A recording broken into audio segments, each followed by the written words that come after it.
In a world that's constantly changing, you have to move forward to change with it. At Strayer University, we see you striving to work harder and go further. That's why we provide you with the tools you need to get there, like offering a brand new laptop when you enroll in a bachelor's program, so you can do your coursework anytime, anywhere. Because our greatest strength is helping you unlock yours, so you can always keep striving. Visit strayer.edu to learn more. Eligibility rules, restrictions, and exclusions apply. Connect with us for details. Judy was boring. Hello. Then Judy discovered ChumbaCasino.com. It's my little escape. Now Judy's the life of the party. Oh, baby, mama's bringing home the bacon. Whoa, take it easy, Judy. The Chumba life is for everybody. So go to ChumbaCasino.com and play over 100 casino-style games. Join today and play for free for your chance to redeem some serious prizes. ChumbaCasino.com. No purchase necessary. Void where prohibited by law. 18 plus terms and conditions apply. See website for details. Our next guest, congratulations. He has his own Netflix original comedy special. He's Rob Schneider. What is going on, Rob? How are you, brother? Hey, Gentry. Hi. I saw Shaq on the Adam Sandler's new movie coming out. That's going to be fun. Yeah, I had a chance to meet Sandler at Shaquille's launching of that new restaurant in L.A. Have you been to Shaq's new restaurant? I haven't been anywhere in L.A. We've been locked away for 5 months. I didn't know we were allowed to get out. I'm okay, yes, I'll go. I'll go right now. Tell me where it is. They deliver. You know, that contactless delivery has become real popular. Although I do kind of like my cook to touch my food. I want you to cook it. You know, I mean, what are you doing? How the hell do you cook it if you're not touching my food? Our guest right now, Rob Schneider, his new Netflix original comedy special. It's available. Watch it right now. It's called Asian Mama, Mexican Kids, and you want to talk about a mixed bag. He's got Filipino, he's got white boy, your dad was Jewish, your mother was Catholic. It's the mixed bag, though, that has made you who you are today, correct? Yes, I had an uncle, Norm Applebaum, and the jokes were great over there, and but the food, not so much. And then my mom's relatives, were the Hamadas, and they're Japanese Filipinos, and the food was amazing over there, and they would laugh at all the jokes, whether they were good or not. And so, I don't know. I just there was a big laughing people where jokes were important, and I just remember that was the time to get everybody's attention. If you were able to tell a joke, they would listen to you. My dad would. There was just, and I just remember laughing was the basically the thing that we all did together. And so, I didn't know you could make a living at it, but it certainly, when I realized that was a possibility and that people did that, it was stunning to me. And I said, well, I want to do that, And that was about as thought out as it was. And you did some writing as well. I remember that you first got signed on at SNL to be a writer. Do you remember the first sketch that you wrote that made it to live TV? Which one was that? Well, first of all, it was just amazing to be on that show because it was a dream for me. I mean, I saw it as when I was 12 years old. I was watching that show, staying up late. I remember when I was 16, I was writing jokes and sending it to the show. And then, it was less than 10 years later, I was on it. So that was just remarkable. The first sketch, if I remember being on there, was writing for a monologue, which I couldn't believe they were letting me do that because I'd just gotten there. And then basically I found out that, that is the lowest job of a writer on that show is the monologue. And I was like, what are you talking about? It's the monologue. This is what the host said. And so I always thought any job over there was incredible, As long as I wasn't delivering food into the building, I was excited. So you think you actually got the job because you were sending in jokes for so long when you were a teenager, or how do you believe you got the gig? Nothing to do with that. Nothing to do with that. It just, I'm sure a lot of people wanted to write for that show because it was the hottest show on TV, and it was you had these incredible stars that were electrifying performers, Dan Aykroyd and Bill Murray and Chevy Chase and the great John Belushi and Gilda Radner, Lorraine Newman, Jane Curtin. I mean, that's a heck of a cast. That's the greatest cast ever. And so, that's where the funniest people in the building were the actors. And I think when I was on there, the funniest people were the writers. And if I was one of the writers, Adam Sandler and David Spade, and then they would give you a chance to get on stage, too, if you wrote something funny for yourself. That was the rule. Write for other people, be the stars, and then And then they said, well, how do I get on there? I said, well, write for yourself, and then if it's funny, if you can perform it better than other people, we'll let you do it. And, it was incredibly democratic, unbelievably so. We're talking with Rob Schneider. He's got his first Netflix comedy special. It is streaming now, just talking to your microphone nowadays, and you can find it. Asian Mama, Mexican Kids is the title. You met Sandler in like 1999, and I guess the way I read this story... No, 89. 89. 88, probably. So in 99, though, is when you guys start this Happy Gilmore, what was it called? Happy Madison Productions. Can you talk about that? Because at that time, there weren't a whole lot of people starting their own studios. You kind of had to go to the big studio. There's always been actors who produced their own stuff. I mean, the Cary Grant was always involved in trying to get the production together. He didn't always take credit for his producing, because that's my understanding. And the great Kirk Douglas also, he's the one who put together Spartacus and got the director, got the screenplay, which was written by Donald Trumbo, and he basically ended the blacklisting of writers. And so, you have to really have a studio who wants to give you have to have several movies under your belt that made money, which is almost impossible. And then and Adam did that, and then he put together this company. He did it, and the first thing that he produced that was not for himself was this Deuce Bigalow movie, which was, gosh, I can't believe it's been 21 years now. Yeah, you were a fish tank cleaner turned man whore, and from there, you just kind of went on to success. It's been a nice run. You're doing voiceovers for kids' movies. I mean, when you look at the lineup of movies that you've done, I mean, I believe you and Sandler have done 30 movies just alone, and not to mention all the other things that you're involved with. In your new special that you have, Asian Mama, Mexican Kids, you talk about sex being runner-up to cookies. What the hell are you putting in these damn cookies, man? I got to try some of them. Yeah, I said it. I'm as interested in cookies, for sure.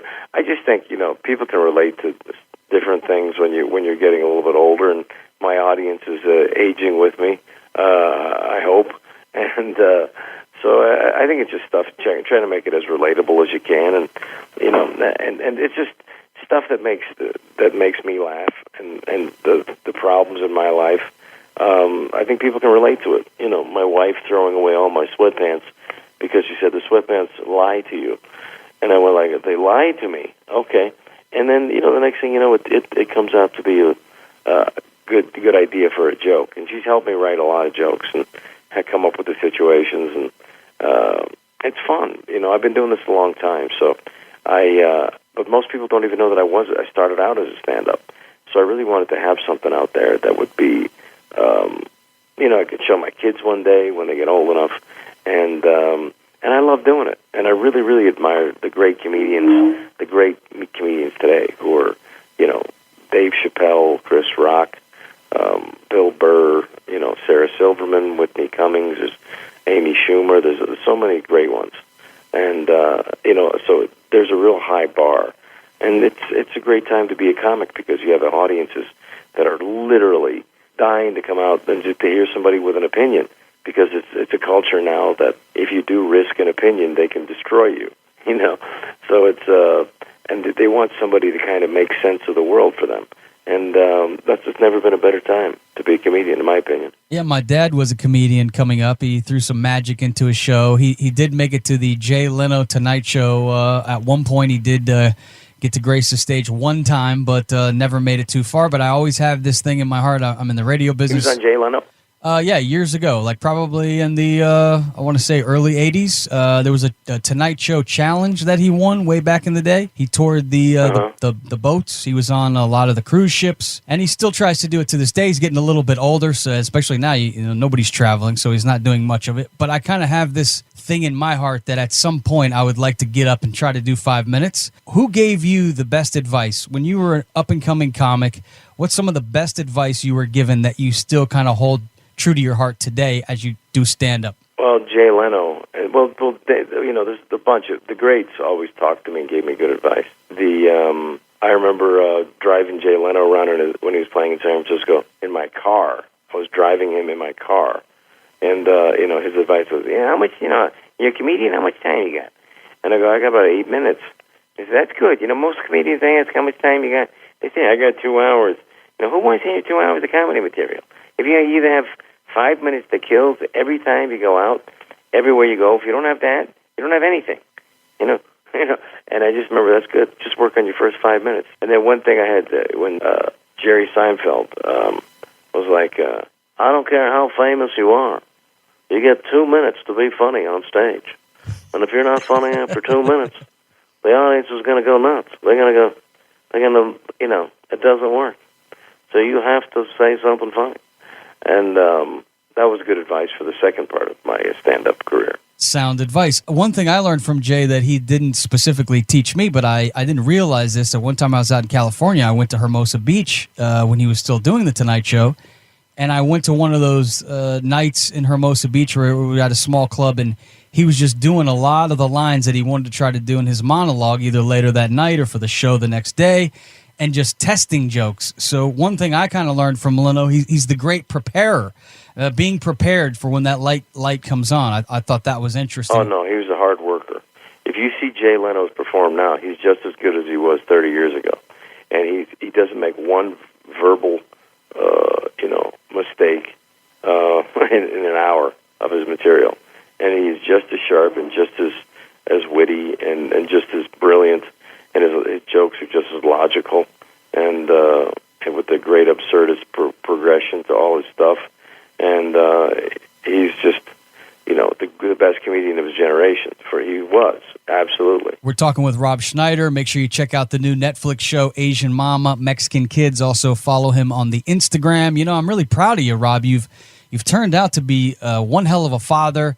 And I must say, what an amazing talent your daughter is, Ella King. That song she has, X's and O's, man. That record slaps. I love that song. Just go ahead and tell us a little bit about fatherhood and being Rob Schneider, because, you got movies about being a male gigolo, and, I've seen you with your pants down in several films, but then you see Rob the dad on Instagram, and it seems very genuine. You seem like a pretty damn good dad, so nice work by you. Well, I can't. She's a great kid, and I can't claim any. I can't claim any of her success. She did it all on her own, and it's tough having a parent that's famous and then not knowing who your friends are, or who could be, or who isn't really.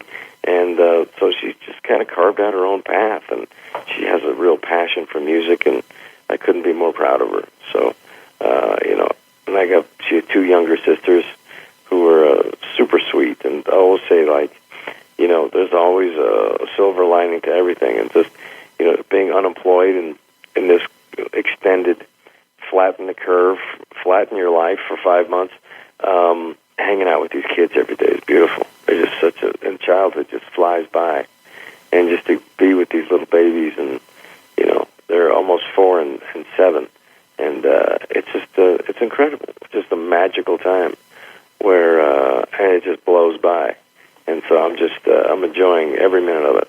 Yeah, you can't get that time back. So if we do have a silver lining during this thing, spend some time with the fam. I know Rob's been doing that. Make sure you follow him on Instagram. You'll see those cute little kids, and his other daughter that's a Grammy nominated singer, very talented.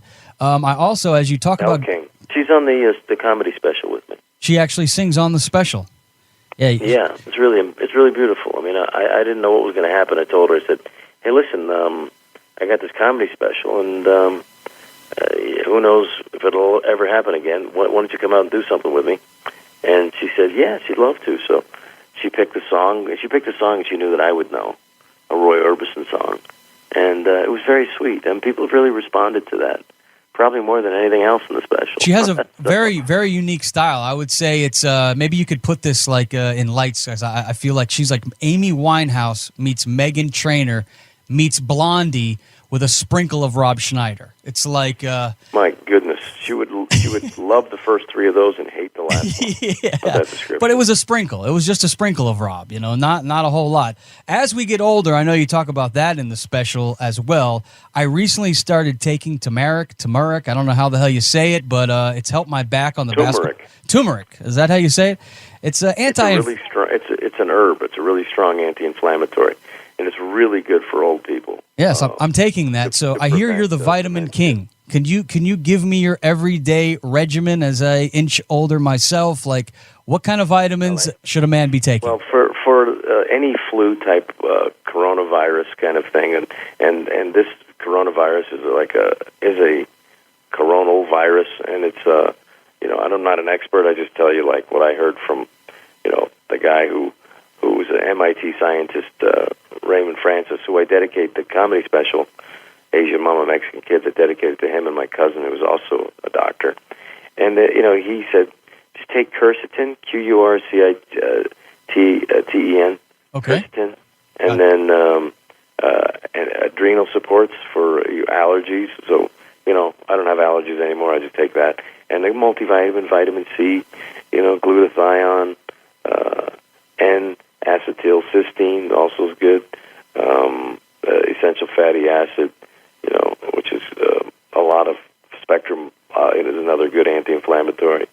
Vitamin E, fish oil, anything that's a good anti-inflammatory right now is a good idea.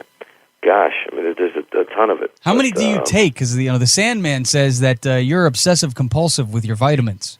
So yeah, I am. I'd say about 72 vitamins a day. 72? That's like a meal. Do you even have breakfast, or do you just eat vitamins? I have a little bit of food with it, but I admit to you, I can just take them without anything. Nice. And what it does is, especially the idea is to never be sick. And there's a great book called Never Be Sick Again, and it was by Raymond Francis, and that's how I met this guy, almost 20 years ago.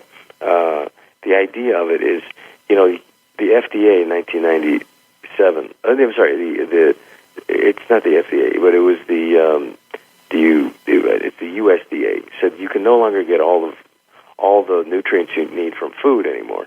You have to supplement, and then they quickly backtracked on that, because of all the complaints, and so it's really tough for the food agencies and stuff to not be influenced by the businesses that they're supposed to regulate.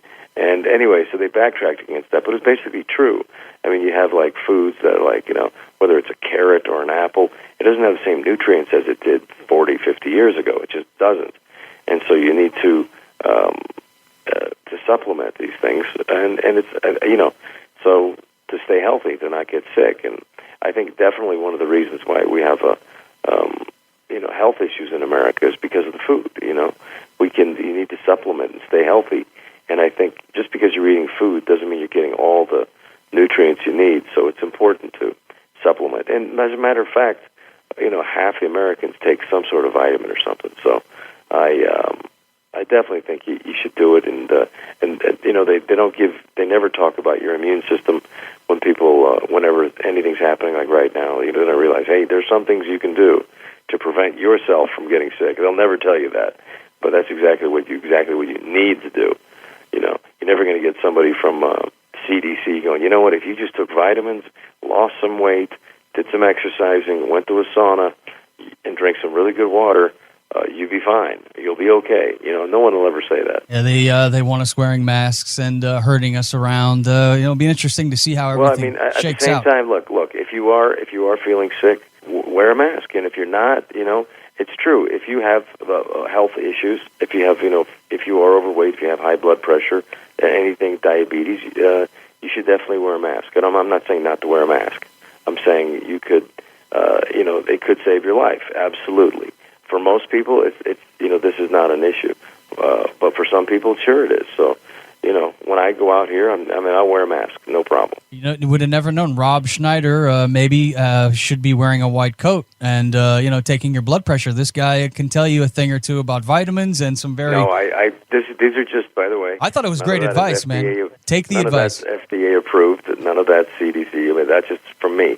Rob Schneider, the comedian, so you could take that for what it's worth. Talking about a mixed bag for your show, Asian Mama and Mexican Kids on Netflix, by the way. You could just talk into your Netflix remote and it will come up. I read that your mom was a Democrat, your dad was a Republican, but it seemed to never cause any issues in the household. Will you be voting in November? And my mom was always, she never voted Democratic, even though she was a Democrat. She was always like a hardcore Reaganite, She was always, and my dad he was Republican, always voted Democrat. He was very liberal. Because we're from San Francisco. You have to be liberal from San Francisco. You had no choice. Have you ever had any run-ins with Kamala Harris? She's San Francisco born and raised, I believe, in that area? I'm not going to comment on any of that stuff. I don't want to be in the news again. Understood. Yes, I mean, I'm from San Francisco, so I was familiar with her. When she was there, I was there, yes. All right, well, it sounds like you don't touch politics in your comedy because, who needs that? Not right now. Yeah. Not today, for Man, sure. It's No, crazy. I mean, I think people, they don't, a lot of people don't have a sense of humor about it right now because it's such a highly charged issue that, and I understand it, I respect it, and I just want to stay out of it because I don't want to be dragged down by it. I understand. It can happen fast. Make sure you get away and check out his Netflix special, Asian Mama, Mexican Kids, Rob Schneider. It was a pleasure talking with you. Good stuff, and good luck with the special. Congrats on all those beautiful children you've raised. Great work. Thank you very much. I appreciate it. You take care of yourself. Later, Rob. The first step to reaching your full potential is having the courage to start. At Schiender University, we help students take action by making higher education more affordable with access to up to 10 no-cost gen ed courses. Because our goal is helping you work toward yours, so you can always keep striving. Visit strayer.edu to learn more. No-cost gen ed provided by Strayer University affiliate Sophia Learning. Eligibility rules apply. Connect with us for details. Hey guys, it is Ryan. I'm not sure if you know this about me, but I'm a bit of a fun fanatic when I can. I like to work, but I like fun too. It's a thing. And now the truth is out there. I can tell you about my favorite place to have fun. Chumba Casino. They have hundreds of social casino style games to choose from with new games released each week. You can play for free anytime, anywhere. And each day brings a new chance to collect daily bonuses. So join me in the fun. Sign up now at ChumbaCasino.com. No purchase necessary. VGW Group. Void where prohibited by law. See terms and conditions. 18+.